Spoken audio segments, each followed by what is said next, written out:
Right, good morning. Good morning. Happy New Week. Welcome to this Monday um, chart analysis and breakdown on the Euro USD. This is the working trader, where we look at the charts before we go to work. Okay. Um, I like this because I don't have to spend a lot of time looking at the charts, but I can just go in. Every morning, just for 10-15 minutes, look at the charts and then make my trading decision and go to work, continue with the rest of the day, you know and then review it as we go, throughout the day or when I come back from work. But okay, without much further ado, let's dive right in. So as always, we start with the Forex Factory, where we check the news for the week, just to see what could be high impact news days. So that's why we check the Forex news, and particularly if you're going to be trading with prop firms, you need to know which days are high impact, or which days and which times have high volatility, so that depending on the type of account you're trading, you will not be affected. Okay. I'll probably make a guide on prop firms, so if you're interested, just let me know in the comments, in the comment section below. And yeah, don't forget to like and subscribe if you see value in this. Okay, so today's Monday. So Monday there's no news. Tuesday, tomorrow, there's no news as well. So we are going to have a first piece of news on Wednesday, which will be at 7 p.m. UK, which is the FOMC meeting minutes. So this is definitely a high impact news. So this could set the tone for the week. Okay, and then Thursday we have NFP, non-farm employment change. That's a very high impact news event as well. So this looks like it's gonna come in on Thursday. So the tone will probably be set on Wednesday evening or on Wednesday night, and then the increase in volatility or the execution of the tone will probably come about on the Thursday. Okay, so we could assume that Monday, Tuesday could be relatively low volume days, so the market may not really move even all the way up to Wednesday. So we could simply be having ranging days, okay, or rather days with with smaller ranges, smaller ranges. So we don't expect a lot of movement on these days. Okay, so that means if you were to take a trade, your trade may not actually, price may not actually move in your direction, maybe until Tuesday, or until Wednesday night. Okay, but the market is the market. The market will do what it wants. Okay, all we do is we are working based on probabilities. Okay, we make decisions based on probabilities. Okay, so let's do a recap of last week, right, on the charts. So we recapping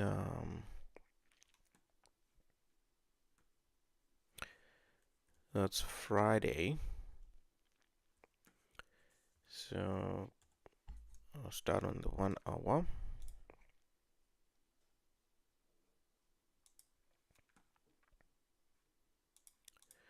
So starting on the 1 hour, on the daily rather, we outside that price, we're expecting price to mitigate this daily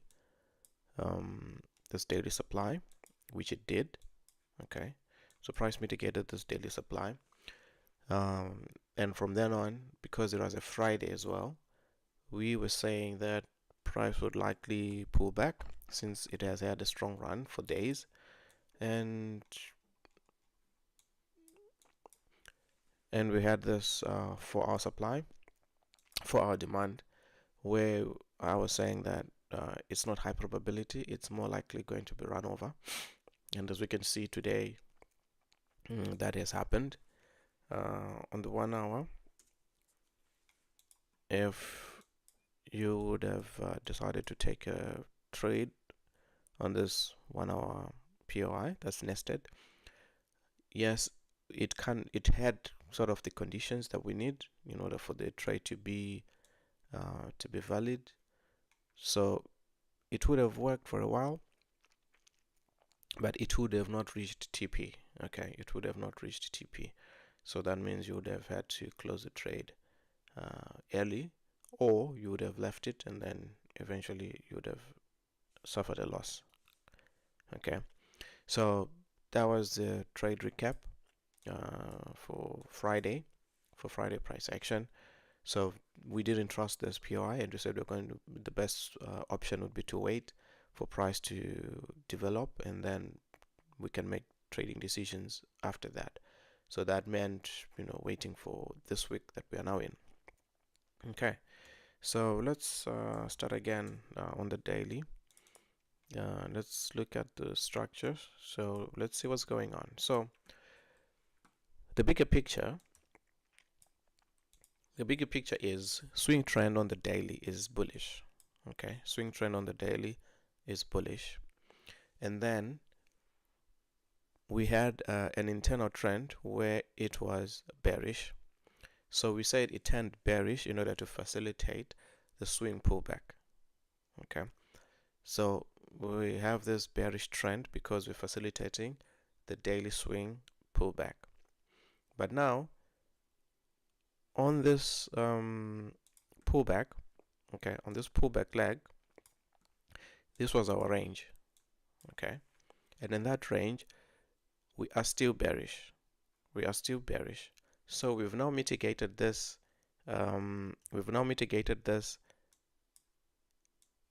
daily supply. So what that means is the price could then now continue bearish until maybe it mitigates this unmitigated extreme demand. Okay, or price could just pull back and then start going all the way, because we still have this week daily high. Okay, this week daily swing high. So that could be the overall target if price is now reversing. So the pullback could be complete here, and price is now getting ready to go. All right.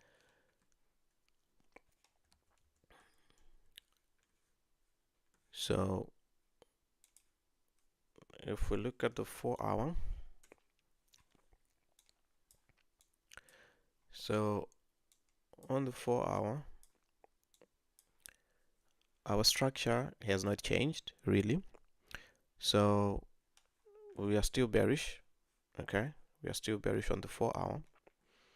Right now we are in this 4-hour POI that's nested in this daily POI. That's where we are, and price is still holding. And now what has happened is we have eliminated, this is now the start of the failure of demand zones. Okay, so all along throughout this whole leg, right,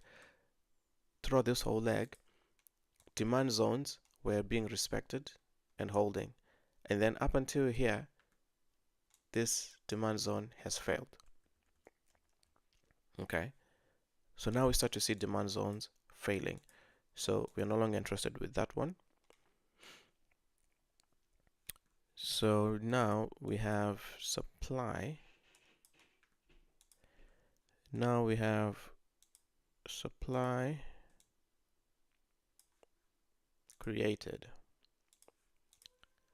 So we have that level of supply that's created, and we have this other level of supply.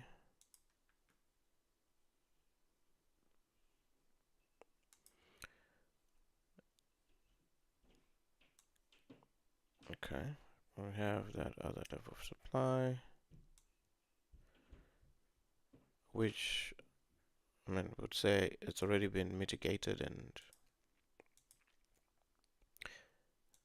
well, it didn't hold much.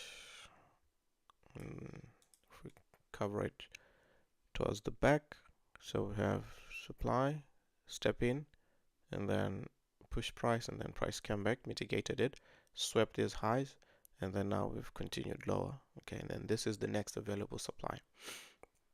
Okay, so on the 4-hour internal of the internal, we are still bullish. Okay, we are still bullish, but this is the 4-hour supply that's available, and then this is the 4-hour demand that is unmitigated. So right now price is in between, so price could mitigate this and stop dropping lower. Okay, and start dropping lower. We've already seen the failure of one supply, so this could fail as well. But the anticipation is, if price is to continue bullish, okay, if price is to continue bullish, this is the absolute low where price should hold. Okay, and then continue bullish. All right, so in this swing range, we in this 4-hour internal of the internal swing range, we have pushed down into discounts. Okay, price has gone down into discount. The expectation, of course, is that at least it should mitigate this 4-hour demand in order before we start pushing up. All right, so I'm going to look at the 1-hour. So looking at the 1-hour, this is our week internal high, but the week internal high has now turned into a strong, rather let me just move this and change that. Okay,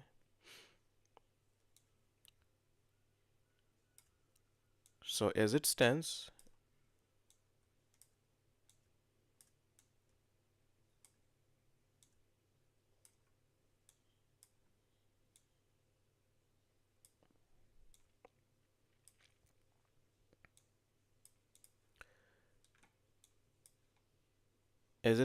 right now, this is now a strong high.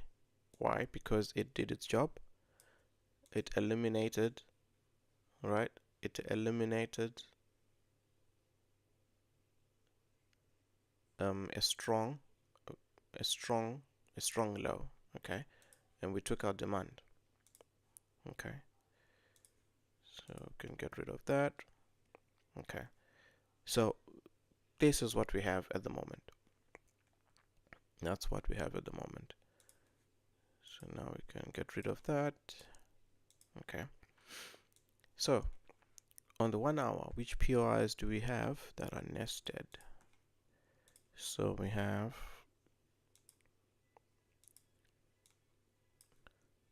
that 1-hour supply.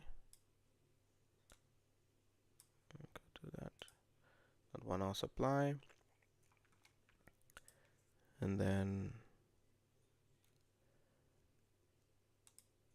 this is the extreme that's been mitigated there and used up over there. Then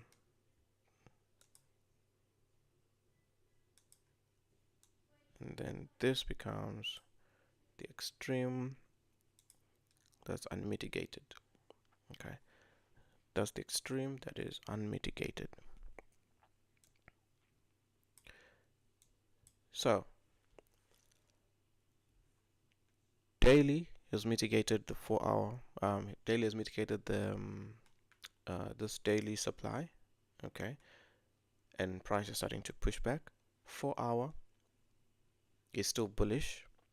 The internal of the internal is still bullish, but we've started to see failure of demand zones. Okay, And then the 1 hour has switched bearish because we have eliminated this low. Okay, we've eliminated this low. So 1 hour is bearish. 4 hour is still bullish but weak because we started to eliminate demand zones. So what could happen is price could continue bearish because this is now a weak area. Okay, so what we have now is we've had a chalk bearish, and the expectation is we're gonna take this out. Okay, and then will give us a bullish chalk.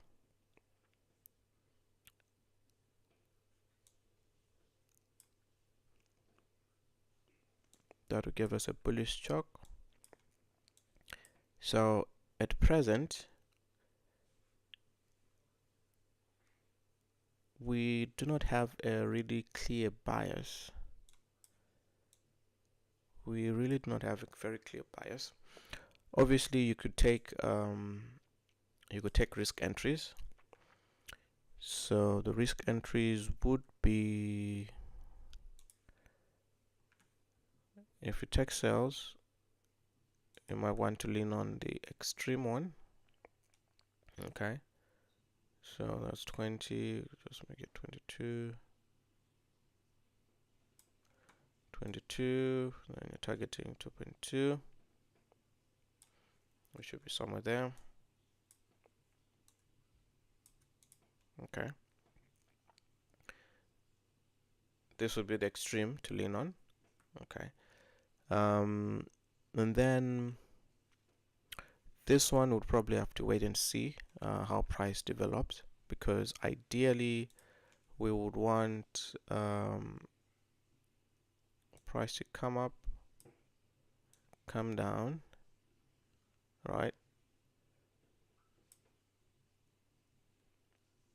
Maybe come up and then come down, taking out this, which makes this a strong high, and then see that high taken out. All right, and then when this high is taken out, we expect to see price react, look like it's going, and then come back again to take out this this newly created high before price actually now goes. So this scenario is the same scenario we are looking what we're expecting here. Okay,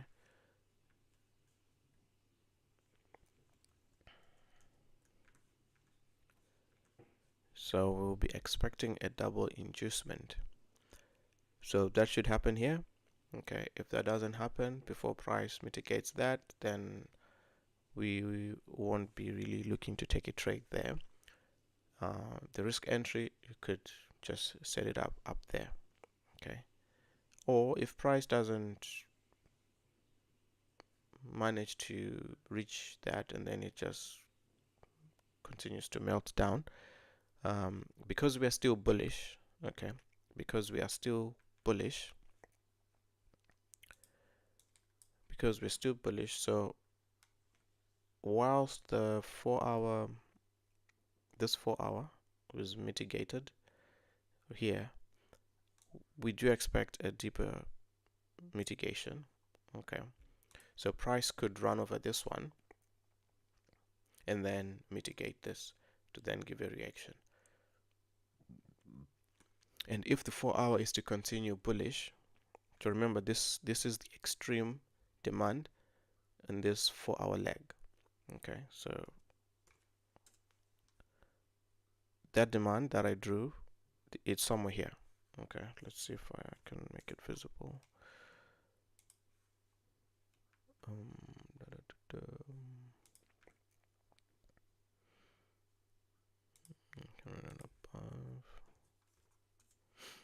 Okay, so this is that 1 hour demand. Okay, so if this is run over, all right, then this could be the area where price mitigates, gives a reaction, right, and then we might then start to switch bearish.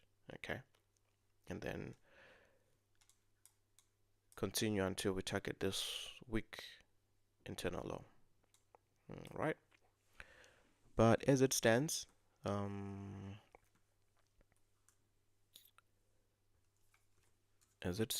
we still have to wait. Okay, this is a possible trade if price comes in, does the chalk, and then mitigates, giving us a inducement, first inducement, and then second inducement. Then this would be a good trade.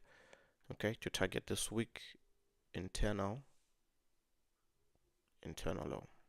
All right, targeting that week internal low. So I'd say that's it for today. Okay, I would say really that's the analysis for the day. So this would be 7.5, and then targeting 2.2. Right, this would be a pretty quick trade if it happens. Okay, if price does hit and doesn't take out the zone, because the beauty is TP will be hit before needing to take out the internal low. Okay, before needing to take out the internal low. So that is a good thing. So yeah, so technically those are the 3 trade ideas. So this one at the extreme, and then this one here if conditions are met, and this one here if conditions are met as well. Okay, so we'll wait and see how price develops. But other than that, have a good day. Again, if you see value in this, please leave a like, leave a comment, subscribe, invite others. We learn together, we grow together. Then if you're interested in a prop firm guide, let me know in the comments, and I'll see if I can develop one for you and share as much value as I can. All right, other than that, the working trader is out. Have a good day.